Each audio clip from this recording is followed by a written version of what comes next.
0세부터 100세까지 모두 다 책 읽는 다올 책사랑방입니다. 선생님이 여러분들에게 정말 권하고 싶은 책, 생각의 힘을 키우는 철학 이야기, 페테르 엑베르지움, 옌스 앨범 그림, 출판사 함께 자람.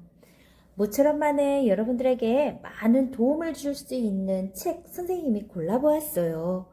나는 누구일까? 내가 원하는 곳은 무엇일까? 나의 미래는 어떻게 될까? 이러한 생각들 해보았죠? 그랬다면 여러분들은 이미 철학을 가지고 있는 사람이래요. 이러한 생각을 해보지 않았다고요? 그렇더라도 실망할 필요가 없어요. 지금부터 해도 늦지 않으니까요. 철학은 절대 어려운 게 아니에요. 철학은 늘 여러분 곁에 있어요. 이 책을 통해서 철학의 위대한 모험을 시작해보세요. 생각의 힘을 키워 여러분의 꿈도 키워보세요. 선생님이 조금씩 들려줄게요.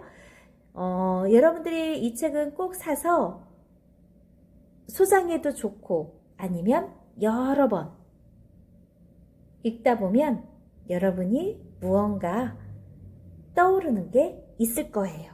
그것을 잡으세요. 생각의 힘을 키우는 철학 이야기. 이 책에는 정말 여러분들이 생각할 수 있는 것들이 많아요. 선생님이 목차를 들려줄 테니까 여러분이 마음에 드는 부분부터 찾아서 읽어도 좋겠습니다. 사람이라서 가장 행복하다? 왜 행복할까요? 나는 존재하는가? 나는 존재한다. 자신에게 익숙해진다는 것. 선택할 수 있기에 행복하다. 사회가 있어야 선택의 기회를 가질 수 있다. 사람만이 의미를 줄 수 있다. 여자답다는 것과 남자답다는 것. 소꿉놀이 할래? 자동차 놀이 할래? 두 번째, 같은 강에 2번 들어갈 수는 없다. 변하지만 늘 한결같다. 기억에 하는 일? 가장 중요한 때는 바로 지금. 왜 만족하지 않을까? 인생에 위안을 주는 것. 인생에서 가장 중요한 것? 철학이 없는 인생이란? 남의 탓만 하는 사람. 세 번째, 콜라는 오렌지 주스가 아니다. 인간의 본질은 무엇인가? 야생마와 길들여진 말. 그리고 이대로 포기할 것인가? 용기가 있다는 것. 다른 사람 눈에 나는 어떻게 보일까? 중요한 선택. 네 번째, 상상의 날개를 펼치다. 미래를 상상해보자. 상상 속의 모습. 상상과 실제는 비슷하면서도 다르다. 상상을 통해 미래를 대비할 수 있다. 보지 않고도 예측할 수 있다. 이상적인 사회를 상상해보자. 자유롭게 생각하고 말할 수 있는 사회. 다섯 번째, 인생의 의미는 무엇일까? 사람은 칭찬받을 만한 가치가 있다?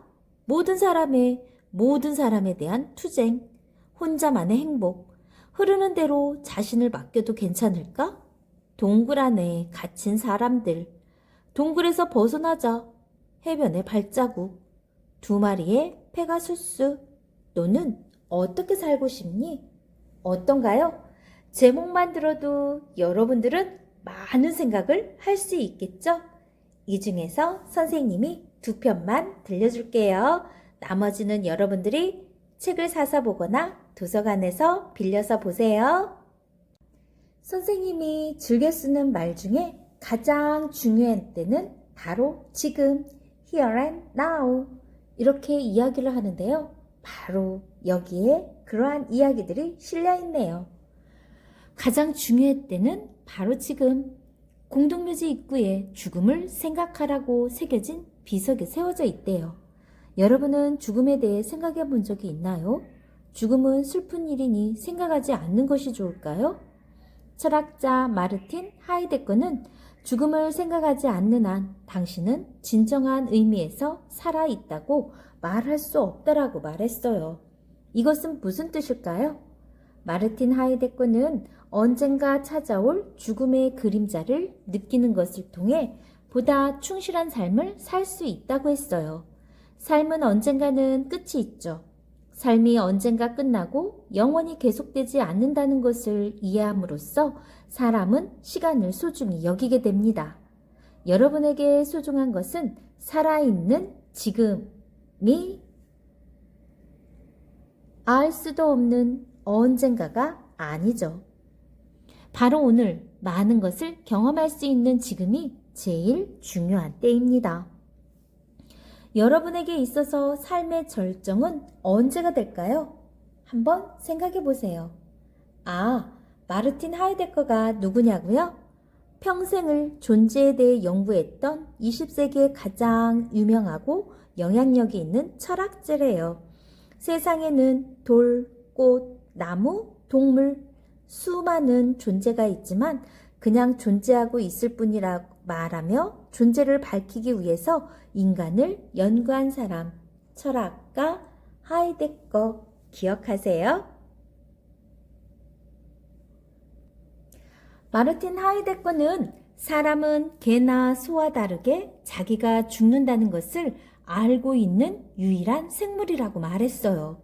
하지만 대부분의 사람들은 죽음에 대해 생각하지 않고 마치 불사신인 것처럼 살고 있죠. 마르틴 하이데거는 이것이야말로 잘못된 생각이라고 했어요. 죽음을 염두에 두고 살아가는 것이 진정한 기쁨을 가져올 것임에 틀림없다고 했죠. 무슨 말인지 모르겠다고요?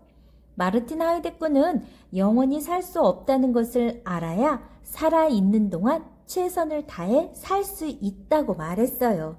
만약 영원히 살 수 있다면 어떻게 될까요? 그렇게 된다면 특별한 무언가를 매일 해야 할 필요가 없어질 거죠. 왜냐하면 영원히 살 수 있으니 그 어떤 것이라도 미룰 수 있기 때문이에요. 아무리 생각해봐도 그리 좋을 것 같지는 않죠? 인생은 슬픈 것일까요? 라고 물었더니 아니요, 전만해요 라고 이야기하네요. 살아있는 동안 여러분들이 해보고 싶은 일 마음껏 해보세요. 그런데 거기엔 반드시 무엇이 따라야 하냐면 책임이 따라야 해요. 여러분이 한 행동에 대해서 책임을 질 수 있을 때 그 행동을 실행하세요. 여러분을 행복하게 하는 건 무엇인가요? 여러분을 불안하게 하는 건 무엇인가요? 이대로 포기할 것인가요? 어떤 일을 성공했을 때 누군가로부터 오랜만에 연락을 받았을 때 여러분은 행복하다고 느꼈을 거예요. 친구들과 함께 있을 때, 사랑받고 있다고 느낄 때, 자신이 소중하다고 느낄 때도 여러분은 행복했을 거죠. 하지만 실패했을 때, 포기했을 때, 다른 사람에게 따끔한 충고를 들었을 때, 지진이나 홍수와 같은 자연재해가 일어났을 때, 아버지와 어머니가 아파서 누워 계실 때 당신은 불행하다고 느꼈을 거예요. 불행하다고 느꼈을 때 여러분은 어떻게 했나요? 불행과 싸워서 이겨내고 말겠다고 마음먹지는 않았나요? 아마 불행 속에서 당신은 변화했을 거예요. 여기서 헤라클레이토스가 말하고 싶었던 것은 여러분이 살아있다는 거래요. 불행하든 행복하든 여러분들은 변할 수 있어요. 그리고 무엇이 여러분을 행복하게 하는지, 무엇이 여러분을 불행하게 만드는지 생각해 보세요. 자, 그렇다면 여러분은 자유롭게 선택할 수 있나요? 우리가 매일 앉는 의자는 그냥 언제나 의자이죠? 의자는 그 수가 늘지도 않고 크기가 자라지도 않아요. 의자는 그 어떤 것도 느낄 수 없기에 변하지도 않죠. 오래된 의자는 색이 바래기도 하고 부서지기도 하죠. 하지만 의자 스스로 선택한 변화는 아니에요. 그러나 사람은 자유롭게 생각하고 자유롭게 선택해 변할 수 있어요. 사람에게 있어서 선택은 어디까지나 자유이니까요. 심각한 병에 걸렸을 때 건강을 자유롭게 선택할 수 있을까요? 또는 감방에 수감되었을 때 석방을 자유롭게 선택할 수 있을까요? 돈이 없는데 비싼 장난감을 살 수 있을까요? 이때 잊지 말아야 할 것은 어떤 상황에서든 사람은 항상 스스로 선택하고 스스로 인생을 바꿀 수 있다는 거예요. 무엇을 선택하든 자신의 인생을 어떻게 끌고 갈지는 각자 선택할 수 있다는 걸 꼭 기억하세요. 자, 여러분에게 이러한 것도 필요할 것 같아요. 용기가 있다는 것. 여러분은 용기를 갖고 있나요? 정말 용감한 행동을 했었나요? 용기는 왜 중요할까요? 무엇이 여러분을 비겁하게 만들까요? 그거에 대해서 조금만 생각해 보죠. 사람은 실제 생활에서 무엇이든 자유롭게 선택할 수 있나요?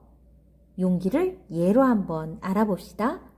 철학자 아리스토텔레스는 진정한 용기란 시도조차 못하는 두려움과 무모할 정도로 용감함 사이에서 용기를 내기 위해 마음을 다잡는 것이라고 했어요.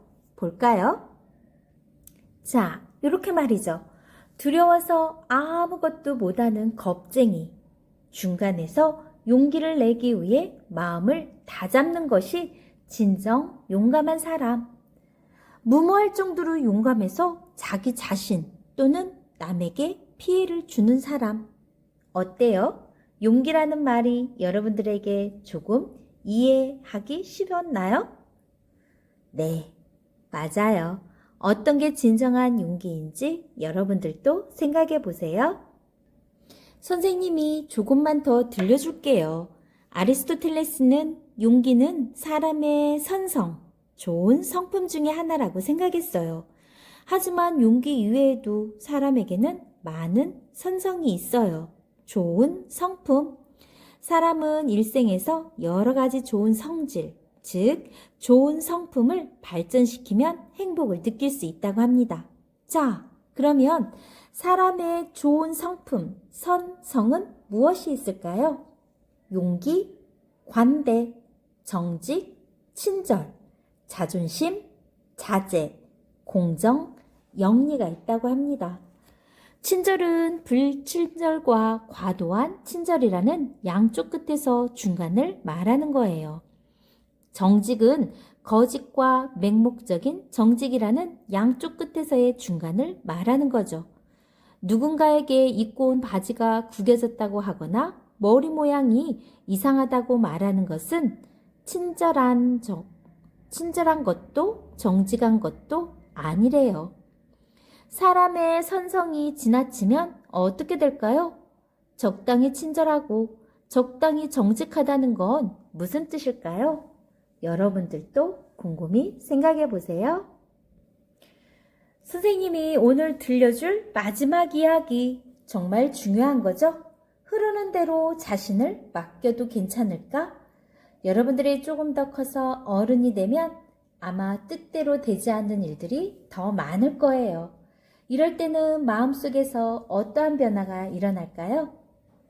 이 책의 앞부분에서 나왔던 피코 델람이란 돌라의 말에 의하면 사람은 착한 존재임에도 불구하고 짐승처럼 될 수 있다고 해요. 그렇기에 무엇을 선택하느냐는 매우 중요하죠. 키르케고르는 많은 사람들이 흐름에 몸을 맡기고 다른 사람이 하는 것처럼 그저 따라하고 있다고 생각했어요. 키르케고르에 의하면 그런 사람은 기본적으로 자신의 생각은 없고 다른 사람의 하수인에 불과할 뿐이라고 했죠. 실제 현대를 살아가는 사람들은 어떠한 생각이 자신의 것인지, 자신의 생각이 무엇을 근거로 한 것인지를 잘 알지 못해요.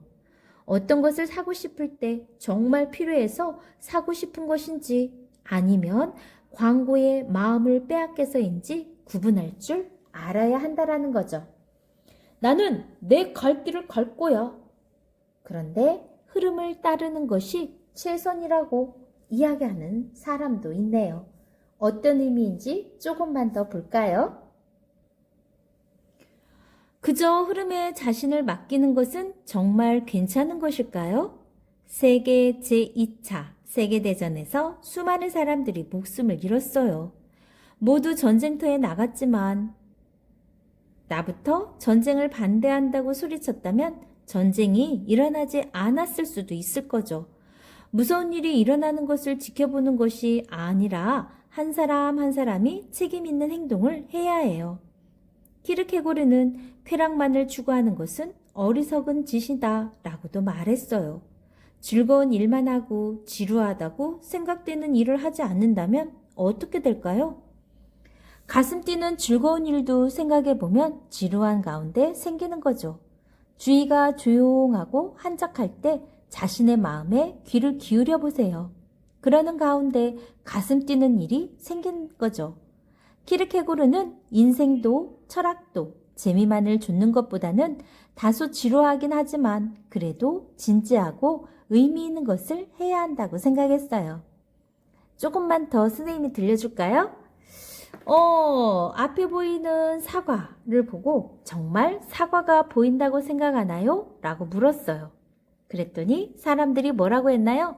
물론이죠. 이렇게 대답을 했죠. 사과하면 무슨 색깔이 떠오르나요? 빨간색? 초록색? 하지만 사과를 쪼개도 여전히 빨간색 또는 초록색이라고 할 수 있을까요? 지금 당신이 보고 있는 것은 사과의 겉면일 뿐 사과 전체는 아닙니다. 색깔만 잘못 보는 것이 아닙니다. 눈앞에 있는 사과는 주먹만하게 보이지만 멀리 떨어져 보면 사과는 콩알만하게 보이기도 합니다. 콩알만한 사과를 보면서 사과를 제대로 봤다고 할 수 있을까요? 어떤가요? 생각에 생각, 꼬리에 꼬리를 무는 질문. 여러분이 이게 바로 생각하는 힘, 철학하는 힘이랍니다. 지금까지 생각의 힘을 키우는 철학 이야기였어요. 선생님이 들려준 건 불과 몇 편에 지나지 않아요. 여러분이 꼭 소장해서 읽어봤으면 좋겠습니다. 좋아요, 구독 꾹 눌러주시면 계속해서 함께 할 수 있어요. 감사합니다.